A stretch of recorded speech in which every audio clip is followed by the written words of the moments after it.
Students अज आप सीखना है कि स्टीरियो आइसोमर नूं किवें रिप्रजेंट किया जा सकता है। In what form we can represent stereo isomer. First जी फॉर्म है that is in flying wedge formulae. आ जिहड़ा दिखाया हुआ this is tetrahedral carbon chiral carbon having 4 different groups hydrogen OH CH3 COH. So lactic acid the molecule है. We can represent this by flying wedge formula.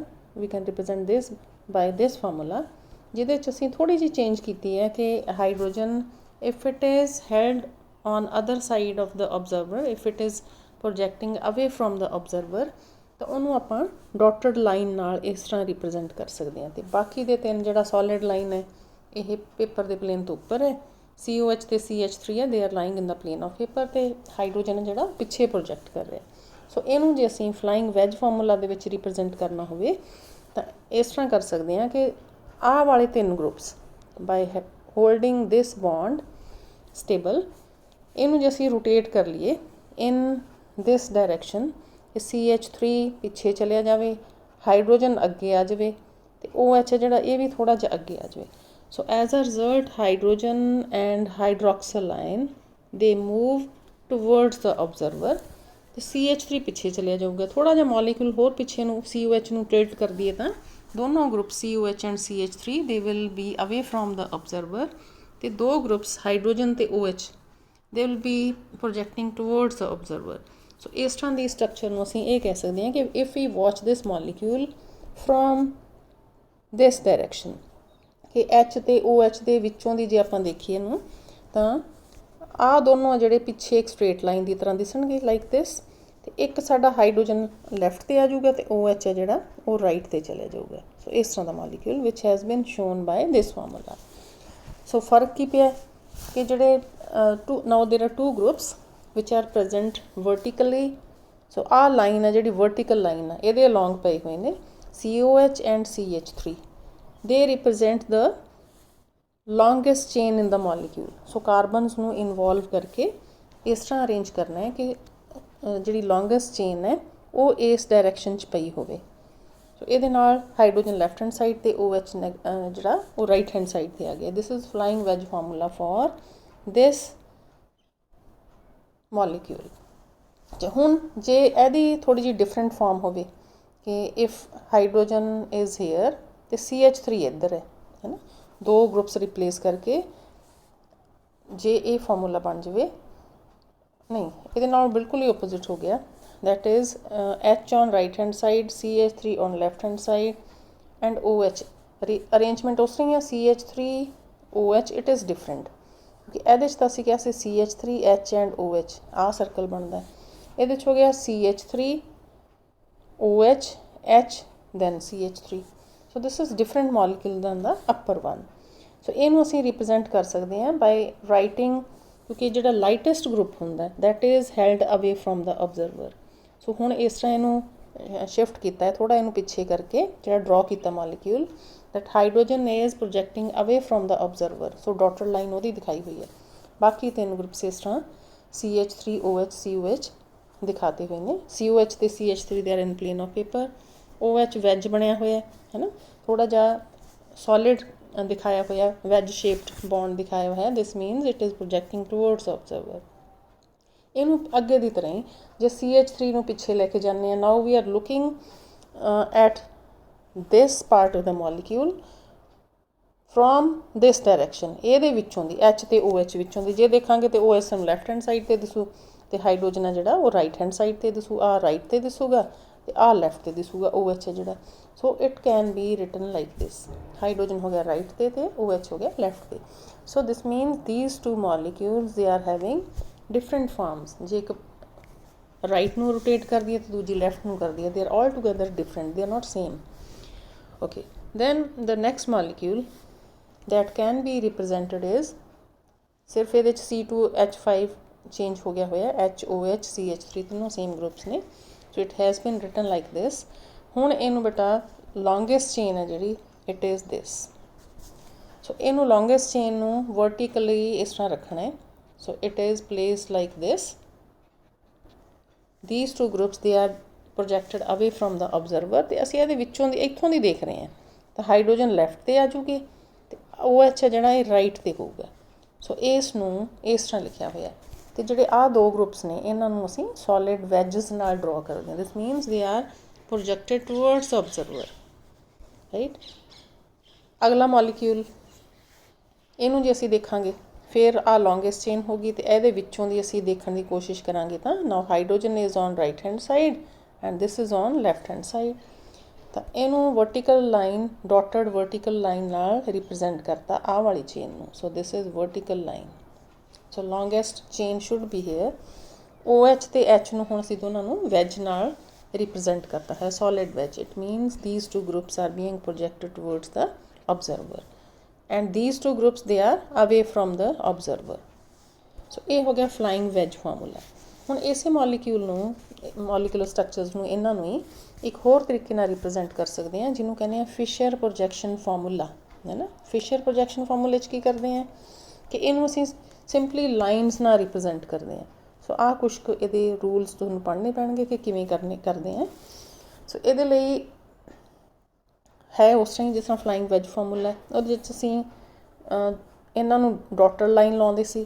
ਹੁਣ ਅਸੀਂ ਕੀ ਕਹਿਣਾ ਹੈ ਕਿ ਜਿਹੜੀ longest chain of the molecule should be taken in this direction, vertical direction 'ਚ ਹੋਣਾ ਚਾਹੀਦਾ। ਸੋ ਆਹ ਵਰਟੀਕਲ ਡਾਇਰੈਕਸ਼ਨ ਹੈ। ਅਤੇ ਦੂਸਰੇ ਦੋ ਗਰੁੱਪਸ ਨੇ ਜਿਹੜੇ ਉਹਨਾਂ ਨੂੰ ਅਸੀਂ ਲਿਖਦੇ ਹਾਂ ਹੌਰੀਜ਼ੋਨਟਲ ਲਾਈਨ ਦੇ ਲੌਂਗ। ਸੋ ਦੋ ਗਰੁੱਪਸ ਜਿਹੜੇ ਹੈ H ਤੇ OH। ਹੁਣ ਇਸ ਫਾਰਮੂਲੇ ਦੇ ਵਿੱਚ ਕਿਉਂਕਿ H ਹੈ ਜਿਹੜਾ ਉਹ ਲੈਫਟ ਹੈਂਡ ਸਾਈਡ 'ਤੇ ਇੱਥੋਂ ਦੀ ਵਿੱਚੋਂ ਦੀ ਦੇਖਣਾ ਅਸੀਂ ਮੋਲੀਕਿਊਲ ਨੂੰ ਥੋੜ੍ਹਾ ਰੋਟੇਟ ਕਰਕੇ hydrogen on left hand side and OH on right hand side. So ਇਸੇ ਤਰੀਕੇ ਨਾਲ just we had made across. ਇੱਥੇ ਫਰਕ ਪਹਿਲਾਂ ਨਾਲੋਂ ਇਹ ਹੈ ਕਿ ਇੱਕ ਤਾਂ ਅਸੀਂ ਇੱਥੇ ਕਾਰਬਨ ਨਹੀਂ ਰਿਪਰੈਜ਼ੈਂਟ ਕਰਦੇ, ਕ੍ਰੋਸ ਦੇ ਸੈਂਟਰ ਦੇ ਵਿੱਚ ਅੰਡਰਸਟੂਡ ਹੈ ਕਿ there is one carbon. So longest chain should be taken vertically and two groups should be drawn which are projecting towards observer, ਉਹ ਹੋ ਗਏ horizontally, ਠੀਕ ਹੈ। then chiral carbon ਨੂੰ ਅਸੀਂ ਲਿਖਦੇ ਹੀ ਨਹੀਂ, it is assumed to be in the center. bonds pointing towards observer ਆ ਐਰੋ ਨਾਲ ਲਿਖਿਆ ਹੋਇਆ ਹੈ ਨਾ, ਆ bonds pointing towards observer ਆ ਜਿਹੜੇ ਵੈਜ ਦੇ ਵਿੱਚ ਇਸ ਤਰ੍ਹਾਂ ਸੀਗੇ solid ਤੇ ਆ ਉੱਥੇ ਡਾਟਡ ਸੀਗੀ। ਹੁਣ ਅਸੀਂ ਇਹਨੂੰ ਕ੍ਰੋਸ ਬਣਾ ਲਿਆ ਹੋਇਆ। ਨਾਓ ਅਗੇਨ ਦਾ ਨੈਕਸਟ ਸਟਰਕਚਰ ਕਿ ਜੇ ਅਸੀਂ ਇਹਨੂੰ ਲੌਂਗੈਸਟ ਚੇਨ ਲਿਖਣਾ ਹੈ, ਇਹਨੂੰ ਅਸੀਂ ਇਸ ਤਰ੍ਹਾਂ ਲਾਈਨ ਦੇ ਲੌਂਗ ਲਿਖਤਾ, ਇਸ ਤਰ੍ਹਾਂ ਲਾਤਾ, COH ਉੱਪਰ ਲਿਖ ਲਿਆ ਅਤੇ ਇੱਥੇ ਅਸੀਂ ਲਿਖ ਲਿਆ ਥੱਲੇ CH3, ਲੈਫਟ 'ਤੇ ਲਿਖ ਲਿਆ। ਹੁਣ ਇੱਥੇ OH ਆਉਂਦਾ ਤਾਂ H ਇੱਧਰ ਲਿਖ ਲਿਆ ਅਤੇ ਹਾਈਡਰੋਜਨ ਆ ਜਿਹੜੀ ਰਾਈਟ ਸਾਈਡ 'ਤੇ ਲਿਖ ਲਈ। ਸੋ ਇਹ ਉਸ ਤੋਂ ਵੀ ਸਿੰਪਲ ਹੈ। This is non as Fisher projection formula.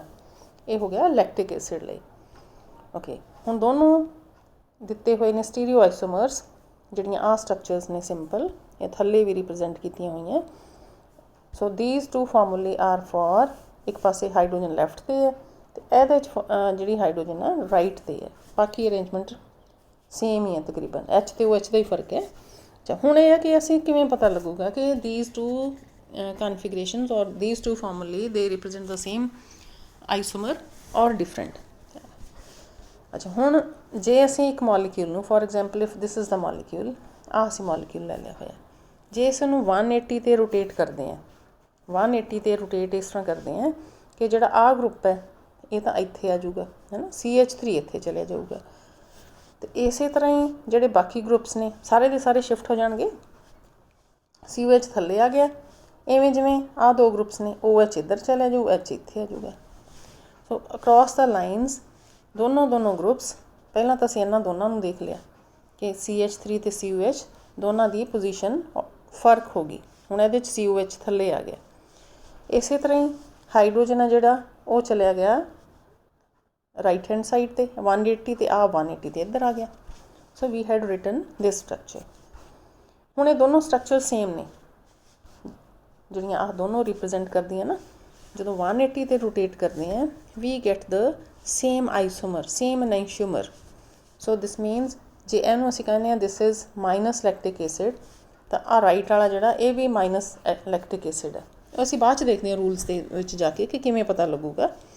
ਪਰ ਜੇ ਇਹਨੂੰ ਅਸੀਂ 90 ਡਿਗਰੀ ਅੱਧਾ ਕੀ ਘੁਮਾਉਂਦੇ ਹਾਂ, ਜਾਂ ਤਾਂ ਇਸ ਨੂੰ 90 'ਤੇ ਘੁਮਾ ਕੇ ਇੱਥੇ ਛੱਡ ਦਿੰਦੇ ਹਾਂ, ਜਾਂ ਫਿਰ ਇਹਦਾ ਪੌਣਾ ਚੱਕਰ ਲਾਉਂਦੇ ਹਾਂ, ਇੱਥੇ ਤੱਕ ਆਉਂਦੇ ਹਾਂ 270 ਡਿਗਰੀ ਤੱਕ। फिर ਇਹਦੀ रिप्रजेंटेशन है जी उल्ट हो जाती है, जोड़ा आउंदा isomer it becomes totally different. जे पहले वाला नैगेटिव है तो अखीर वाला जोड़ा हो जाऊगा पॉजिटिव वाला। हुण इहदे च देखियो कि CH3 नूं कितना घुमाया होया है, this is rotation through 90 degree. So सारे ग्रुप्स है जिहड़े 90 ते घुमा के किस तरह होना, आ इत्थे चले जाओ, आ इत्थे चले जाओ, आ इत्थे चले जाओ, एक एक पोजीशन फर्क पैनी है। लिखण वेले CH3 नूं असीं इत्थे लिखांगे, हाइड्रोजन नूं फिर इत्थे लिखांगे, COH नूं इत्थे लिखांगे, OH नूं इत्थे लिखांगे। सो एक एक स्टैप अगे चले गए सारे जाने। हुण शुरू वाला जो माइनस लैक्टिक एसिड है तो अखीर वाला जोड़ा प्लस लैक्टिक एसिड है। सो 90 डिग्री ते 270 डिग्री ते घुमाउण नाल सेम आउंदे है, मतलब हुंदे ऑपोजिट है। नैगेटिव वाले लिए पॉजिटिव ते पॉजिटिव वाले लिए नैगेटिव। 90 ते 270 का रिजल्ट सेम है, we get the opposite enantiomer. Okay then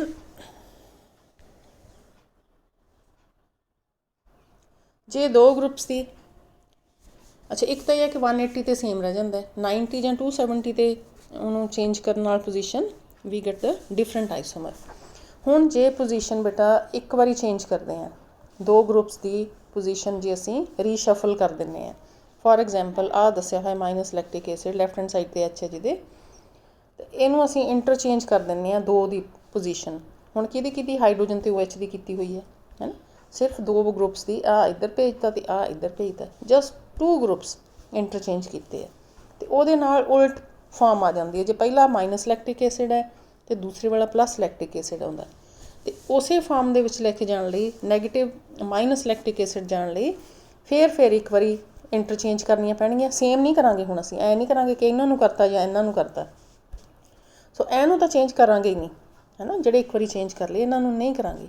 अगली बारी आपस असी इनू चेंज कर सकते हैं, इन्हों चेंज कर सकते हैं, आपस इनू कर सकते हैं। कोई दो फॉर्म्स, कोई दो ग्रुप्स है जोड़े इंटरचेंज कर सकते हैं। फॉर एग्जाम्पल हुण इहदे च ने CH3 ते H नूं कीता है।